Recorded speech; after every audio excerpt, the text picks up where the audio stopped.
কারণ হলো আল্লাহর কাছে দুইটা বৈধ জিনিস অত্যন্ত ঘৃণিত। কয়টা? একটা হলো তালাক, আর একটা হলো ভিক্ষাবৃত্তি, মানুষের কাছে চাওয়া। আল্লাহ পছন্দ করেন না। তো ভিক্ষুক ঘুরতেছে, একটা লোক বলল, মিয়া তোমার তো সারা জীবনই খরচ করতে দেখি। খরচ করবো না, করবো কি? যার কাছে যাই সে দেয় 4 আনা 2 আনা 1 টাকা, এর বেশি তো আর দেয় না। তো দিয়ে আমি কেমনে বড় লোক হবো? কয় যে তুমি বাদশারে চোখে দেখো না, বাদশারে চোখে দেখো না।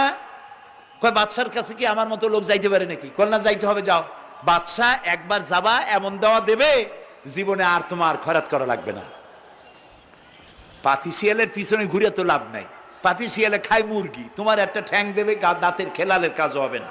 বাঘের পিছনে ঘোরো, বাঘে খায় গরু আর হরিণ, একটা রান দিলে তুমি 1 সপ্তাহ খাইতে পারবা। কাজে ঘুরতে গিয়েও বোঝা উচিত কার সাথে ঘুরি। তো বলছে বাদশার কাছে যাও। তো বাদশারে পাবো কই? কই তো দেখলাম কেবল মসজিদে ঢুকলো।